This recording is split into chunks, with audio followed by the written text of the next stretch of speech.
The second day began before dawn with an unexpected twist that would test everything the candidates thought they knew about leadership and adaptability. Sarah arrived at the facility 30 minutes early, her civilian clothes replaced with more practical cargo pants and a plain black t-shirt. She carried the same worn notebook, but today she also wore a small communications headset that the candidates assumed was for coordinating with the research team. Chief Williams gathered the 12 candidates in the equipment bay rather than the usual briefing room. The space smelled of gun oil and salt water, with racks of specialized gear lining the walls. Diving equipment, advanced weapons systems, and communication devices created an environment that spoke of serious, dangerous work. Gentlemen, today's exercise will test your ability to lead under the most challenging circumstances, Williams announced.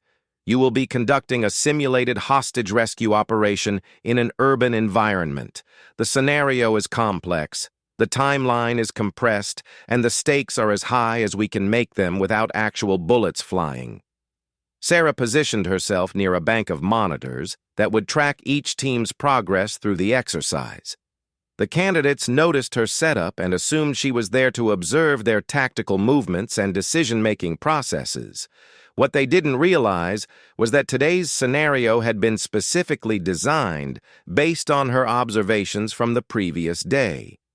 Every challenge they would face had been crafted to expose the weaknesses she had identified in their leadership styles and collaborative approaches. The exercise began with what appeared to be a straightforward briefing. Intelligence indicated that 3 hostages were being held in a multi-story building by an unknown number of hostiles. Standard rescue protocols would apply, with teams responsible for planning and executing the operation with minimal outside support. Jake's team, designated as the primary assault unit, approached the planning phase with the same confidence they had displayed throughout their training. Jake spread the building schematics across the table and immediately began outlining his strategy. All right, this is textbook. We go in fast and hard, neutralize threats, secure the hostages. Torres, you and Kim take the ground floor. Rodriguez and I will clear the second floor where intelligence suggests the hostages are located. Sarah watched from her monitoring station as Jake's team prepared for their assault. She noticed immediately that Jake had made several assumptions based on the initial briefing that weren't necessarily supported by the available evidence. "Jake," she called out during the preparation phase, "I'm curious about your decision to focus on the second floor. What led you to prioritize that location?" Jake looked up from checking his equipment, slightly annoyed at the interruption. The briefing clearly stated that's where intelligence places the hostages. It's basic mission planning. You go where the targets are. But the intelligence report mentioned suggested location and unconfirmed sighting, Sarah pointed out gently. Did you consider the possibility that the information might be incomplete or intentionally misleading? The other team members paused in their preparations. Rodriguez looked thoughtful, but Kim shook his head dismissively. "With respect, miss, we have to work with the intelligence we're given. Second-guessing everything would paralyze the mission," Kim said. Sarah nodded and returned to her notes, but she had planted a seed of doubt that would prove significant as the exercise unfolded. Marcus's team took a different approach to the same scenario. As the designated support and reconnaissance unit, they were responsible for gathering additional intelligence and providing backup for the primary assault. Marcus had always been more methodical than Jake, and his planning reflected that careful nature. "Before we move in, I want to know everything we can about this building," Marcus told his team. "Johnson, can you access building maintenance records? Liu, check for any recent utility work or construction. We need to know if there are ways in and out that aren't on these official plans." Sarah made careful notes as Marcus's team spent precious time gathering additional information. In a real hostage situation, every minute counted, but Marcus seemed willing to trade speed for certainty. David's team had been assigned as the quick reaction force, ready to adapt to whatever complications arose during the primary operation.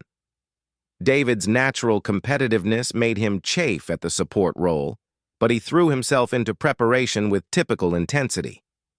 "We need to be ready for anything," he told his teammates. "If the primary team needs extraction, if there are additional hostiles, if the whole plan goes sideways, we're the solution." As the exercise commenced, Sarah moved between monitoring stations, tracking each team's progress through both electronic surveillance and direct observation. The building used for training had been fitted with cameras and sensors that provided real-time data on every movement, every decision, every moment of hesitation or confusion. Jake's team entered the building with textbook precision. Their movements were coordinated, their communication clear and efficient. They cleared the ground floor quickly and moved toward the second floor exactly as planned. But when they reached the location where intelligence had suggested the hostages would be found, they discovered empty rooms and obvious signs that the space had been abandoned for hours. Control. "This is Team Alpha," Jake reported through his radio. "No hostages at the designated location, requesting updated intelligence." The response came back with realistic military terseness. "Team Alpha, no additional intelligence available. Continue mission as briefed." Sarah watched Jake's reaction through the monitoring system. For the first time since the exercises began, his confidence wavered. The situation had moved beyond the parameters of his careful planning, and his team looked to him for guidance that he suddenly wasn't sure he could provide.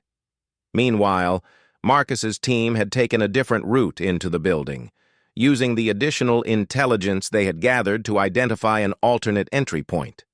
Their careful research had revealed that recent renovation work had created new access routes that weren't reflected in the official building plans.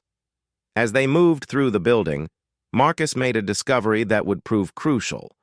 In what appeared to be a maintenance area, his team found evidence of recent activity: food containers, temporary bedding, and signs that multiple people had been in the space recently.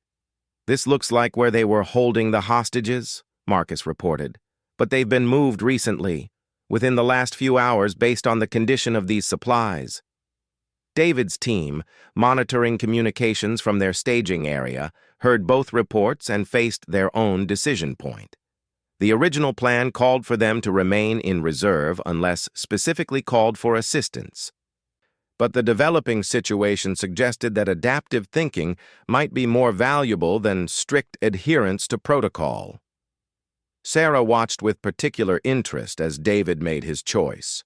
Rather than waiting for orders, he split his team, sending half to reinforce Jake's confused and increasingly frustrated unit, while personally leading the other half to assist Marcus in tracking the hostages' new location.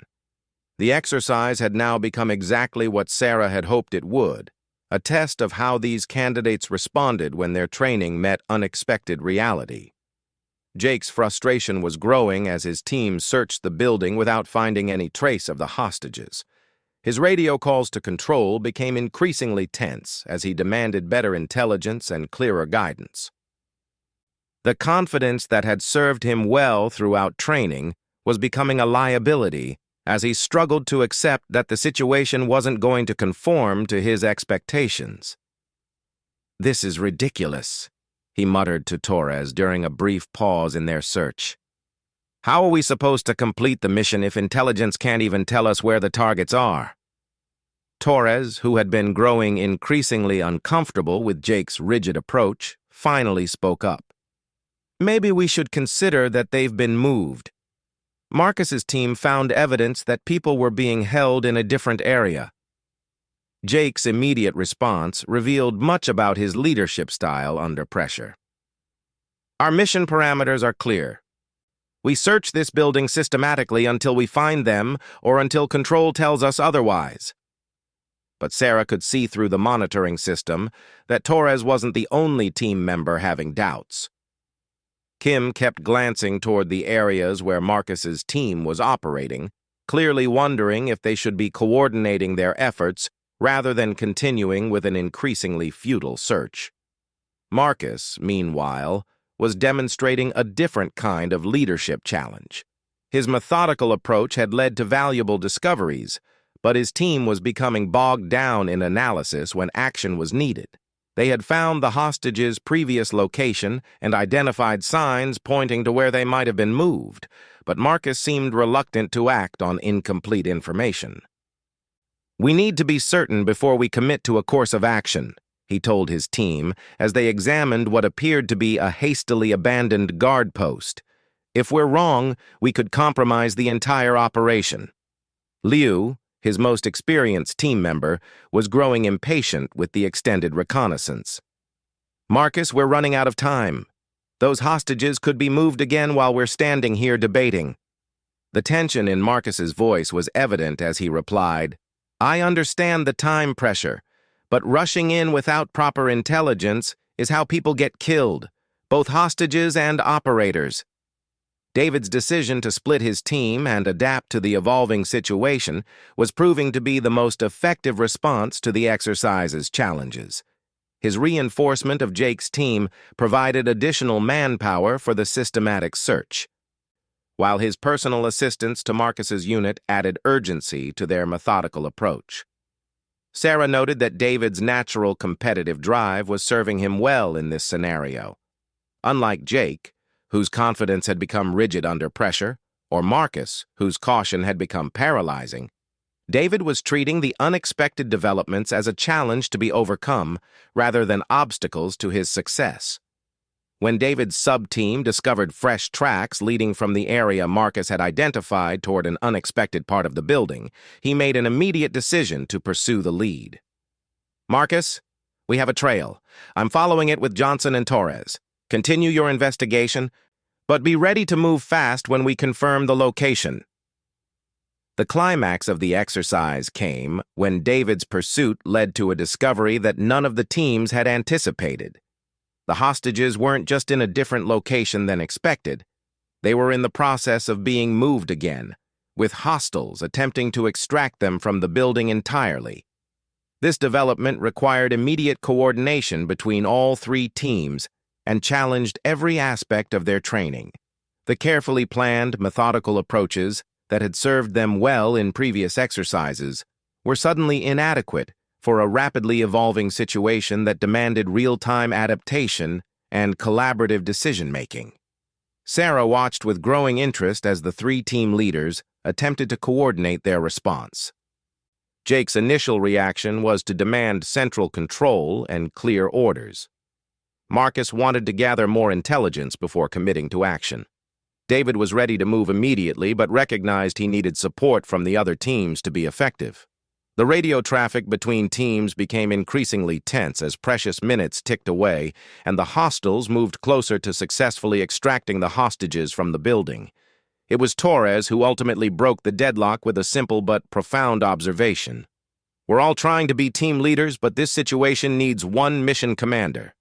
Someone needs to make the call, and the rest of us need to execute." The question of who that someone should be, and how they would coordinate three different teams with three different approaches to the problem, would determine not just the success of the exercise, but reveal which of these candidates truly understood what leadership meant when lives were on the line.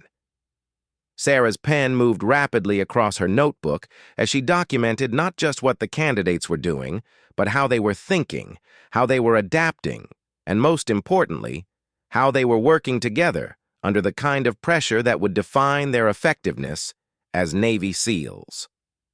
The moment Torres made his observation about needing one mission commander, the radio traffic went silent for several crucial seconds.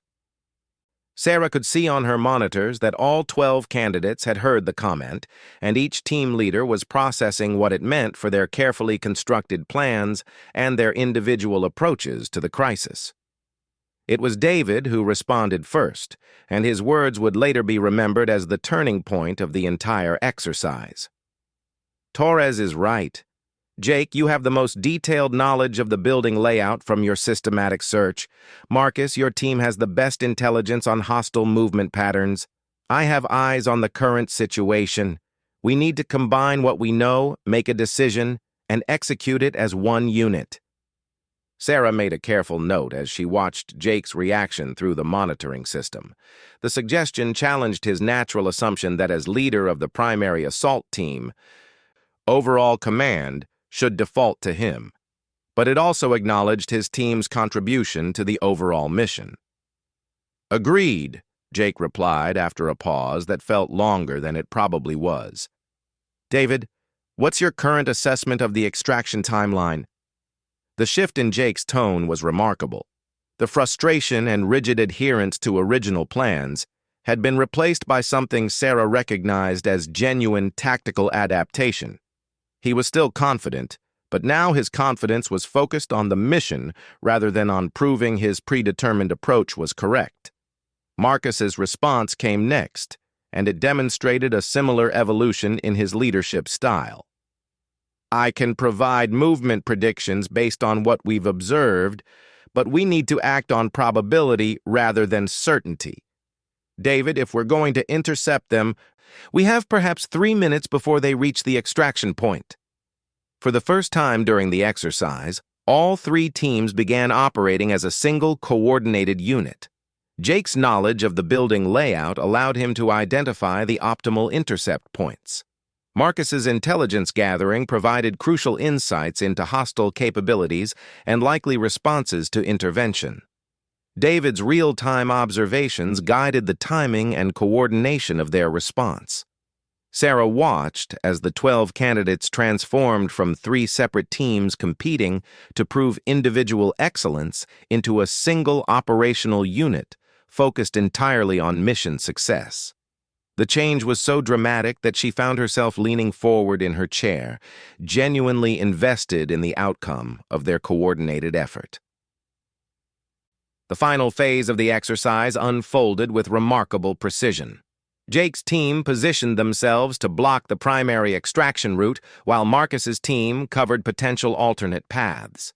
David coordinated the overall timing, while his split team provided real-time intelligence on hostile movement. When the simulated engagement began, it was clear that their collaborative approach was far more effective than any individual team strategy could have been. They successfully rescued all 3 hostages while neutralizing the hostile threat with minimal risk to themselves or the civilians they were protecting. But even as the exercise concluded with clear success, Sarah knew that the real evaluation was just beginning. The candidates would now face the most challenging part of their assessment: honest self-reflection and peer evaluation under the scrutiny of evaluators who had observed every decision, every moment of doubt, every instance of growth or stubborn resistance to change. Chief Williams gathered all 12 candidates in the debriefing room, their faces showing the satisfaction of a mission accomplished, but also the exhaustion of mental and physical exertion that had pushed them beyond their previous comfort zones. "Before we begin the formal debrief, I want each team leader to provide their assessment of what worked, what didn't, and what they learned from today's exercise," Williams announced. Jake spoke first, and his honesty surprised several of his peers. "I learned that my confidence in standard procedures became a weakness when the situation deviated from expectations. If Torres hadn't pushed back on my insistence to stick with the original plan, and if we hadn't ultimately coordinated with the other teams, the mission would have failed." Marcus followed with his own reflection. "My tendency to overanalyze became a liability when time was critical. I was so focused on gathering perfect intelligence that I nearly missed the opportunity to act on good intelligence. David's willingness to move forward based on probable rather than certain information was crucial to our success. David's assessment focused on team dynamics rather than individual performance. What I learned is that this kind of complex operation requires different leadership styles at different moments. Jake's systematic approach was essential for understanding the environment. Marcus's analytical skills provided crucial insights. My role was to integrate those strengths and push for action when the moment was right." Sarah continued taking notes, but she was also listening for something specific. Evidence that these candidates understood the difference between leadership and command, between individual excellence and team effectiveness, between following protocols and adapting to reality. Williams then introduced the next phase of the evaluation. For the remainder of today and all of tomorrow, you will be conducting peer evaluations. Each of you will assess every other candidate's performance, leadership potential, and readiness for SEAL operations. These evaluations will be confidential, honest, and detailed.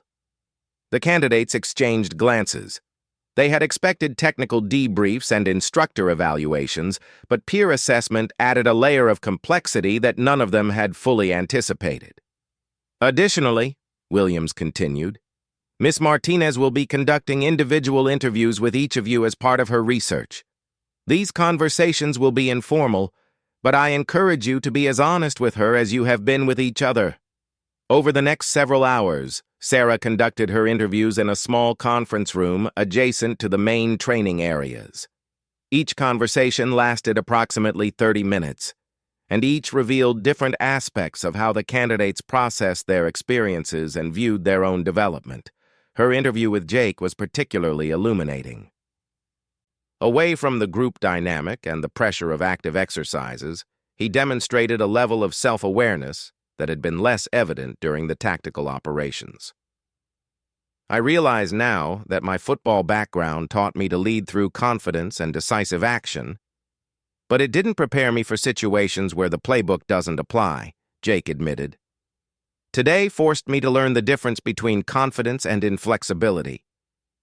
Sarah probed deeper. What do you think enabled you to make that adjustment during the exercise? Jake considered the question carefully. Honestly?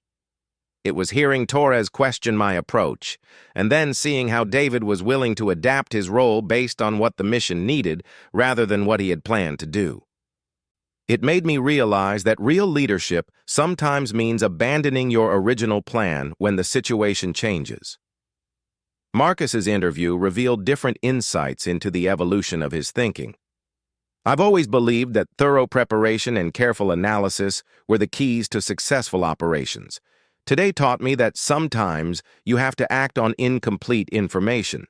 But it also showed me that my analytical approach has value when it's integrated with other leadership styles rather than operating in isolation. What was the most challenging moment for you during the exercise? Sarah asked. When David suggested moving forward based on probable rather than certain intelligence, Marcus replied immediately.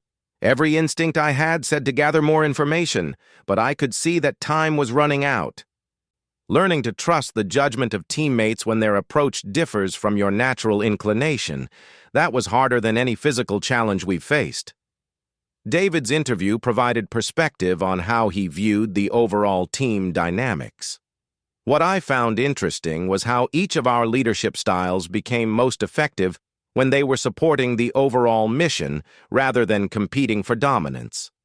Jake's systematic approach, Marcus's analytical skills, my adaptability, they worked because we found a way to integrate them rather than having one approach override the others. Sarah's final question to each candidate was the same. Based on today's experience, how would you describe the difference between individual excellence and team effectiveness? The answers revealed much about each candidate's readiness for the collaborative nature of actual SEAL operations. Some still struggled with the concept that individual expertise must sometimes be subordinated to team success. Others demonstrated genuine understanding that the most complex missions required the kind of collaborative leadership they had discovered during the exercise.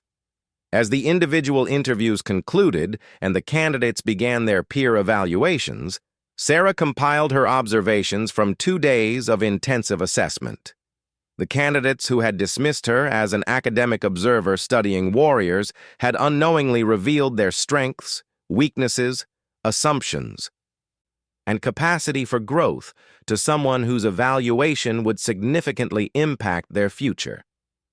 That evening, as the candidates completed their written assessments and prepared for the final day of evaluation, Sarah met with Chief Williams and the other instructors to provide her preliminary findings.